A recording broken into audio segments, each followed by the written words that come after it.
السلام عليكم ورحمة الله وبركاته. الحمد لله والصلاة والسلام على أشرف الأنبياء والمرسلين وعلى آله وصحبه أجمعين أما بعد.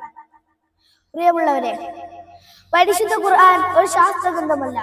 എങ്കിലും 1400 വർഷങ്ങൾക്ക് മുമ്പ് ഖുർആൻ പറഞ്ഞ പല കാര്യങ്ങളും ആധുനിക ശാസ്ത്രം ഇന്ന് ശരിവെക്കുന്നു എന്നത് അത്ഭുതകരമായ സത്യമാണ്.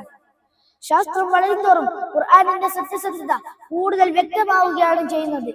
ശാസ്ത്രം ഖുർആനിനെ തിരുത്തുകയല്ല, മറിച്ച് ഖുർആൻ പറഞ്ഞ സത്യങ്ങളെ സാക്ഷ്യപ്പെടുത്തുകയാണ് ചെയ്യുന്നത്. പ്രപഞ്ചം ഒന്നായിരുന്നെന്നും പിന്നീട് അതൊരു മഹാവിസ്ഫോടനത്തിലൂടെ വേർപെട്ടു എന്ന ബിഗ് ബാങ് തിയറി ആധുനിക ശാസ്ത്രം രൂപപ്പെടുത്തിയത് 1964 കൂടെ മാത്രമാണ്. എന്നാൽ ഇതേ കാര്യം 1400 വർഷങ്ങൾക്ക് മുമ്പ് ഖുർആൻ സൂറ അംബിയയിലെ 30 വചനത്തിലൂടെ സൂചിപ്പിക്കുന്നുണ്ട്. ഇതേ പ്രകാരം സൂറ മുഅ്മിനിലൂടെയും സൂറ ഹജ്ജിലൂടെയും എല്ലാം മനുഷ്യന്റെ ഗർഭപാത്രത്തിലെ വളർച്ചാഘട്ടങ്ങളെ കുറിച്ച് ഖുർആൻ നൽകുന്ന വിവരണം ആധുനിക വൈദ്യശാസ്ത്രത്തെ പോലും വിസ്മയിപ്പിക്കുന്നതാണ്.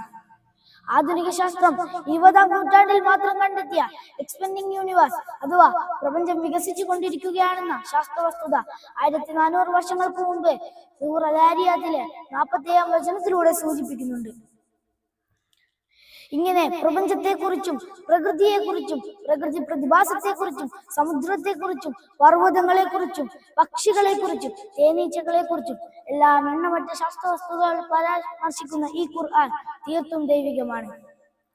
പ്രപഞ്ചനാഥന്റെ വാക്കുകൾ അടുത്തറിയാനും ഉൾക്കൊള്ളാനും നാം പരിശ്രമിക്കണം. അല്ലാഹു അനുഗ്രഹിക്കട്ടെ. അൽഹംദുലില്ലാഹി റബ്ബിൽ ആലമീൻ. അസ്സലാമു അലൈക്കും വറഹ്മത്തുള്ളാഹി വബറകാതുഹു.